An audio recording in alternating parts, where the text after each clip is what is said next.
சிறப்பாக வித்தியாசமாக காமிக்க முடியும் என்பதை இயக்குனர் பிரபு சாலமன் இங்கே ஏற்பாடு செய்திருக்கிறார்கள். இந்த நிகழ்ச்சிக்கு வர இருந்திருக்கின்ற ஊடக நண்பர்களுக்கும் பத்திரிகை நண்பர்களுக்கும்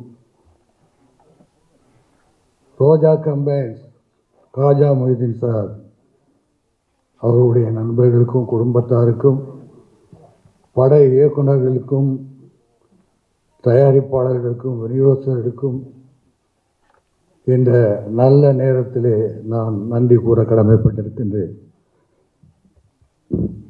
விஜய் ஸ்ரீஹரி அவர் இளம் வயதிலேயே வாழ்க்கை என்றால் என்ன, எப்படி வாழ்க்கையை நடத்த வேண்டும் என்பதை மிக அழகாக கற்றுக்கொண்டவர். அவரை பற்றி நான் ஒரு சில விஷயங்களை நான் சொல்ல வேண்டும். பள்ளி படித்து கொண்டிருக்கும் போது அவர் படிக்காத பள்ளியே இல்லை. எல்லாம் வெளிநாட்டில் படித்தார், இங்கே படித்தார், அங்கே படித்தார். கடைசியாக மில்லினம்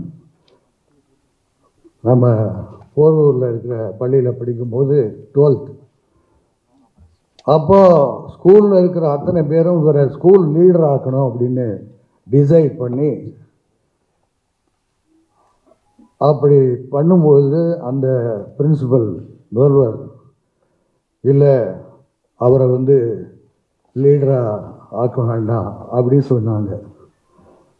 அந்த நேரத்தில் எனக்கு அவர் ஃபோன் பண்ணார், தாத்தா இந்த மாதிரி எங்கள் ஸ்கூலில் சொல்கிறாங்க, எனக்கு ஏன்னு தெரியல அப்படின்னோடனே நான் நெக்ஸ்ட் டே நேராக மில்லினம் ஸ்கூல் போய் அந்த பிரின்சிபலை பார்த்தேன். அப்போ அவங்கள்ட்ட கேட்டேன், ஏதோ ஸ்டூடெண்ட்ஸ்லாம் சேர்ந்து இவரை லீடர் பண்ணணும்னு சொல்கிறாங்க, நீங்கள் ஏன் அப்ஜெக்ட் பண்ணுறீங்க அப்படின்னு. அவர் ரொம்ப விளையாட்டில் தான் ரொம்ப கவனமாக இருக்கார், படிப்பில் கொஞ்சம் கம்மியாக இருக்கார் அப்படின்னு சொன்னாங்க. உடனே சொன்னேன் நான், அவருடைய கிளாஸ் டீச்சரை கூப்பிடுங்க, அவங்ககிட்ட கேட்டால் தெரியுமில்ல எப்படி படிக்கிறாருன்னு அப்படின்னு. உடனே என்ன பண்ணாங்க, டீச்சரை இன்டர்காம் பண்ணி கூப்பிட்டாங்க. வந்தார். வந்தோடனே அவங்ககிட்ட கேட்டாங்க இந்த மாதிரி எப்படின்னு. வெரி பிரில்லியன்ட் ஸ்டூடெண்ட்டு, நல்லா படிக்கிறாரு அப்படின்னு. நான் சொன்னேன், அதில்ப்பா தான் டீச்சரே சொல்கிறாங்க, நீங்கள் மறுக்க காரணம் என்ன அப்படி கேட்டேன். அவர் பாருங்கள் என்னை பார்க்குறான், அவன் ஐஸ் பவர்ஃபுல் ஐஸ், யாரும் பார்த்தா அவன்கிட்ட அவ்வளோதான் அப்படின்னு என்கிட்ட சொன்னாங்க. சொல்லிவிட்டு உடனே அவனை லீடர் ஆக்குனாங்க. அடுத்த ஆண்டே அவர் 12th முடிக்கும்போது ஒரு பெரிய ஃபங்க்ஷன், ஸ்கூல் ஃபங்க்ஷன், அதுக்கு லீடர் தான் பேசினாங்க. என்ன பர்டிகுலராக அந்த பிரின்சிபல் கூட சொல்லியிருக்காங்க, உங்கள் தாத்தா அந்த ஃபங்க்ஷன் கூப்பிடுங்கன்னு. ஸோ நான் அந்த ஃபங்க்ஷனுக்கு போனேன். இவர் எல்லாரும் பாராட்டி ஒரு லீடர் அப்படின்னா இப்படி தான் இருக்கணும் அப்படிங்கிறத ஸ்கூல்லையே நிரூபித்தவர் அந்த பிரின்சிபல் வாயால் அது சொன்னார்கள். அதுக்கப்புறம் நீ என்னப்பா பண்ண போகிற லைஃப்பில், எப்படி என்ன இதுக்கு மேல் படிப்பு என்ன அப்படிங்கும்போது, நான் லைலா காலேஜில் விஷுவல் கம்யூனிகேஷன் போகணுன்னாரு. சரி உன்னுடைய விருப்பம் ஏதோ அதை பண்ணு அப்படின்னு சொன்னேன். திடீர்னு ஒரு நாள் அவருடைய அப்பா ஆகாஷ் அவர்களுடைய சிஸ்டர், அவங்களுக்கு அத்தை ஃபோன் பண்ணாங்க எனக்கு. அந்த மாதிரி ஸ்ரீகிரி வெளிநாட்டில் போய் படிக்கணும்னு நினைக்கிறாரு, ஆனால் இங்கே லைலா காலேஜில் இடம் கிடச்சிருக்கு, இருந்தால் கூட வெளிநாடு போகணுன்றாரு. அப்படியே அவர் எப்படி விருப்பப்படுறாரோ அதை செய்வோம், எந்த நாட்டில் படிக்கணும்னு கேளுங்க அப்படின்னேன். அமெரிக்காவா, லண்டனா, சிங்கப்பூரா? ஏன்னா ஒரு குழந்தை படிக்கணும்னு சொல்லும் பொழுது அதை என்கரேஜ் பண்ணுறது தான் நம்முடைய கடமை. உடனே லண்டனுக்கு கிரீன் பீச் யூனிவர்சிட்டியில் அப்ளிகேஷன் போட்டு உடனே செலெக்ஷன் ஆகி வர்றதுக்கு அழைப்பு வந்துடுச்சு. லண்டனுக்கு போய் 3 வருஷம் டைரக்ஷன், நடிப்பு, ப்ரொடக்ஷன் இது சம்மந்தப்பட்ட அத்தனையும் படிச்சுட்டு வந்தார். வந்தவுடனே என்னப்பா அடுத்தது என்ன செய்ய போகிறீங்க அப்படின்னு கேட்டேன். இல்லை டைரக்ஷன் பண்ணணும், நல்ல டைரக்டராக பார்த்து நான் அசிஸ்டண்ட்டாக ஒர்க் பண்ணணும்னு நினைக்கிறேன்னாரு. அப்படின்னா யாரும் சொல்லு, நான் வேணா சொல்லி ஏற்பாடு பண்ணுறேன் அப்படின்னேன். இல்லை நானே ஏற்பாடு பண்ணிக்குவேன், என்னுடைய திறமையினால தான் நான் வரணுமே தவிர யாரும் சொல்லி நான் வரக்கூடாது அப்படின்னு என்கிட்டே சொல்லிட்டாரு.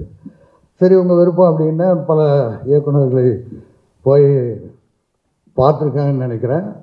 ஏன்னா இப்போ இயக்குநர்கள்லாம் 10 பேர் 15 பேர் 20 பேர் உதவியாளராக இருக்காங்க, அவங்களையும் குறை சொல்ல முடியாது. அப்படி இருந்துட்டு இருக்கும்போது ஒரு நாள் சரி அடுத்தது என்ன நினைக்கிறேன், நடிப்பை பற்றி படிச்சிருக்கேன், நடிக்கிறதுக்கு பண்ணலாமா அப்படின்னு கேட்கும்போது எந்த முடிவும் சொல்ல, அவங்க அப்பா கிட்ட அதிக நேரம் எடுக்கிறேன்னு நினைக்காதீங்க, கருத்தை சொல்லணும். நான் அவங்க அப்பா கிட்ட சொல்லி பேசிகிட்டு இருக்கும்போது நான் சரின்னு கேட்டு வந்துட்டேன்.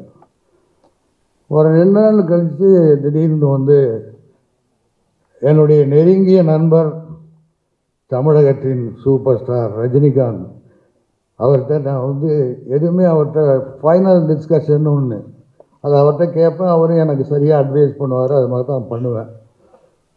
ஸோ 2 நாள் கழித்து திடீர்னு ஃபோன் பண்ணேன், ரஜினி சாருக்கு ஃபோன் பண்ணி, சார் உங்களை நான் பார்க்கணும். என்ன விஜய், என்ன விஷயம் அப்படின்னு. ஒன்றும் இல்லை பார்க்கணும். ஓகே நாளைக்கு காலையில் 10 மணிக்கு வாங்க அப்படின்னாரு. நான் உடனே ஸ்ரீகரியை ஃபோன் பண்ணி, இப்போ நம்ம ரஜினி சாரை பார்க்க போகிறோம், நீ வா அப்படின்னு. என்ன தாத்தா திடீர்னு ரஜினி சாரை பார்க்கணுன்னு, நீ வா அங்கே பேசிக்கலாம் அப்படின்னு சொல்லிட்டு கூட்டிகிட்டு போனேன். ரஜினி சாரை இன்ட்ரடியூஸ் பண்ணேன். அவரை பார்த்த உடனே அவர் அப்படியே விளாண்டு போயிட்டார். என்ன விஜி, சின்ன குழந்தைய பார்த்தது, இவ்வளோ பெரிய பையனாக இருக்கார், என்ன பண்ணுறாரு இது மாதிரி லண்டனில் படிச்சுட்டு வந்திருக்காரு. இப்போ முக்கியமான ஒரு டிஸ்கஷன் என்ன அப்படின்னா, அவர் டைரக்ஷன் படிச்சிருக்காரு, நடிப்பு படிச்சிருக்காரு, ப்ரொடக்ஷன் படிச்சிருக்காரு. இப்போ எதில் அவர் போகணுங்கிறத நான் கட்டாயப்படுத்தலை, நீங்கள் அவர்கிட்டே கேளுங்க, அவர் என்ன டிசைட் பண்ணுறாரோ அந்த வழியில் நம்ம செய்யலாம்னு நினைக்கிறேன் அப்படின்னு சொன்னோன்னே இவர்கிட்ட ரஜினி சார் கேட்டார், உங்கள் விருப்பம் என்ன விஜய் அப்படின்னு தெரிஞ்சுக்கிட்டு அவரை பார்த்துக்கிட்டே இருந்தார். அப்போ சொன்னார், நான் அங்கிள் நான் ஆக்ட் பண்ணுறது தான் இப்போ விரும்புகிறேன், ஏன்னா அதுதான் ஒரு சிறந்த இதுவாக இருக்கும்னு நான் கருதுறேன்னு சொன்னோன்னே, அப்புறம் என்ன விஜய் அவரே ஆக்ட் பண்ணணும்னு சொல்கிறாரு, ஒரு நல்ல கதையாக பார்த்து, நல்ல ப்ரொடியூசராக பார்த்து, நல்ல டைரக்டராக பார்த்து நீங்கள் பெருசாக பண்ணுங்க அப்படின்னாரு. நான் சொன்னேன், அவருடைய அப்பா ஆகாஷ் அவர்கள் பிரபு ஸ்டாலமன் டைரக்டரோட ரொம்ப நெருக்கமானவர், அவர் படத்துல நான் நடிச்சிருக்காரு. அவரை சந்தித்து இவர் பேசும்போது தன்னுடைய பையனை வைத்து அவர் ஒரு சிங்கத்தை வைத்து ஒரு கதையை சொல்லியிருக்கிறார். அதை இப்போ அந்த படம் எப்படி பண்ணலாம் அப்படின்னு யோசிச்சுட்டு இருக்கோம் அப்படின்னு சொல்லும் பொழுது, சாலம்னா very good director, super Vijay, அப்போ என்ன கதை என்ன அப்படின்னாரு. நான் சொன்னேன், ஒரு சிங்கமும் இந்த ஹீரோவும், ஓஹோ படத்தில் சிங்கம் ஒரு ஹீரோ, இவர் ஒரு ஹீரோ, ரொம்ப நல்லா இருக்கேன், கதை என்ன? கதை எனக்கு முழுசாக தெரியாது சார், கதையை பற்றி டைரக்டர் தான் தெரியும் அப்படின்னோடனே, ஒன்று பண்ணுங்க விஜய், டைரக்டரு என்கிட்ட கதையை சொல்லுங்கள், நான் கேட்கணுன்னு ரொம்ப லைக் பண்ணுறேன் அப்படின்னாரு.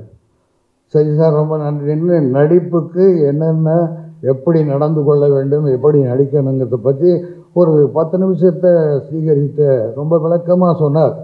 இப்படி தான் சினிமா எல்லாம் அமைகிறது தான், யாரும் கொண்டு வர்றதில்ல, எல்லாமே எல்லா படங்களும் வெற்றி பெறுவது, எல்லாம் நல்ல படம் தான் எடுக்கிறாங்க, ஆனால் அந்த படம் அமைவதில் தான் அது ஓடுது அப்படிங்கிறதெல்லாம் சொல்லிட்டு விட்டுட்டாரு. நான் நெக்ஸ்ட் டே அவருடைய ஸ்ரீகரி தம்பி ஆகாஷ்கிட்ட சொல்லி, டைரக்டரை நான் பார்க்கணும் அப்படின்னு சொல்லி ரொம்ப நாளைக்கு அப்புறம் நான் டைரக்டர் பிரபுசாலத்தை மீட் பண்ணுறதுக்கு ஒரு வாய்ப்பு, நேராக போனோம், பேசினேன். இந்த மாதிரி ரஜினி சார்கிட்ட சொன்னோம், அவர் கதை என்ன அப்படின்னு கேட்கணுன்னாரு. ஓகே நான் ஒன்றும் பிரச்சனை இல்லையே, எப்போ போய் கேட்கலாம் என்னன்னு. ஒரு நிமிஷம் இருங்க, நான் ஃபோனை போட்டு வேறு ஏதோ மீட்டிங்கில் இருந்தார், கொஞ்சம் உடனே அடுத்த லைனில் வந்தார். சார் நான் இந்த மாதிரி டைரக்டர் பிரபுசாலமன் சார் ஆஃபீஸில் அவர் பக்கத்தில் தான் இருக்கேன், நீங்கள் கதையை கேட்கணும்னு சொன்னீங்களா, நீங்கள் நேராக கேட்கணுன்னா சரி சொல்கிறதுக்கு, இல்லைன்னா ஃபோனில் கேட்கலாம், ஆனால் ஒன்றும் ஃபோனில் பேச சொல்லுங்கள் அப்படின்னு சொல்லி கிட்டத்தட்ட ஒரு 1/2 மணி நேரம் டைரக்டர்கிட்ட ரஜினிகாந்த் அவர்கள் கதையை கேட்டாங்க. கேட்டதுக்கு அவருக்கு வாழ்த்து சொல்லிவிட்டு விஜய்கிட்ட ஃபோனை கொடுங்கன்னு. விஜய் சூப்பர் விஜய், அருமையான கதை, அருமையான கதை, பிரமாதமாக வரும் படம். நீங்கள் அவர் எடுக்க நினைத்தது ஒரு ஷாட்டு கூட மாற்ற தேவையில்லை. அந்தளவுக்கு வந்து from the beginning to end with சென்டிமெண்ட்டோட சொல்லியிருக்காரு, சூப்பர் அப்படின்னாரு. ரொம்ப மகிழ்ச்சியாக இருந்தது. சரி, டைரக்டரை சொல்லியாச்சு, நண்பர் வந்து வாழ்த்து சொல்லிட்டாரு. யார் ப்ரொடியூஸ் பண்ணுறது? இது சின்ன படம் இல்லை, பெரிய படம். இது பட்ஜெட் படம் இல்லை. ஏன்னா சிங்கங்கிறது பெரிய ஹீரோ. இப்போ டைரக்டர் வந்து ஒரு சர்க்கஸ் சிங்கத்தை வச்சோ இல்லை ஒரு வளர்ப்பு சிங்கத்தை வச்சோ பண்ணலை, ரியல் சிங்கத்தோடு போராடுறாரு, ஹீரோவை காட்ட போகிறாரு. அப்படி இருக்கும்போது இது சாதாரண படம் இல்லையே, பெரிய படம், என்னடா பண்ணுறதுன்னு அப்படின்னு சொல்லி சார் நான் அவரை சந்திச்சுட்டு, நானும் தம்பி ஸ்ரீஹரி, தந்தை ஆகாஷம் 2 பேரும் பேசுகிறோம், என்ன இது எப்படி பண்ணலான்னு. சரி நானும் யோசிக்கிறேன், நீங்களும் யோசிங்க அப்படின்னு சொல்லியிருந்தேன். ஸோ அவருக்கு ஞானவேல் அவர்கள் வந்து ரொம்ப நெருங்கிய நண்பர். ரோஜா கம்பெனிஸில் ஃப்ரம் த பிகினிங் அவங்க 2 பேரும் ஒன்றா இருந்திருக்காங்க. அப்போ இந்த கதையை பற்றி சொல்லிவிட்டு, இதுக்கு ஒரு நல்ல ப்ரொடியூசர் வேணும்னு பார்த்துட்ருக்கேன் அப்படிங்கிறத அவர்கிட்ட சொல்லியிருக்காரு. அவர் சொன்ன உடனே காஜா மொய்தீன் சார் நீண்ட இடைவெளிக்கு அப்புறம் 18 வருஷம் கழித்து படம் எடுக்கணும் என்ற எண்ணத்தோடு எண்ணத்தோடு இருந்தபோது ஞானவேல் அவர்களும் காஜா சார் அவர்களும் பேசி கொண்டிருக்கும்போது இப்படி ஒரு கதை இருக்கிறது, பிரபுசாலமன் டைரக்ஷனில் ஆகாஷுடைய பையன் விஜயகுமாருடைய பேரன் வச்சு எடுக்கிறதுக்காக ஒரு நல்ல கதை இருக்குதுன்னு சொன்ன உடனே அவர் வந்து காஜா மொய்தீன் சார்கிட்ட இந்த கதையை சொல்லியிருக்காரு. சொன்ன உடனே கதை அவருக்கு ரொம்ப பிடிச்சி போச்சு காஜா மொய்தீன் சாருக்கு. உடனே என்ன பண்ணாங்க, இமிடியேட்டாக டைரக்டரை மீட் பண்ணி கதையை கேட்டாங்க. 2 நாளில் டக்குன்னு நாங்கள் டைரக்டரை ஃபிக்ஸ் பண்ணாங்க, அட்வான்ஸ் கொடுத்தாங்க, ஹீரோ ஃபிக்ஸ் பண்ணாங்க, அட்வான்ஸ் கொடுத்தாங்க, லொக்கேஷன் கிளம்பிட்டாங்க. இப்படி இந்த படம் நான் அதுக்கப்புறம் வந்து பிரபு சாலமன் சார்கிட்ட நான் பேசவே இல்லை.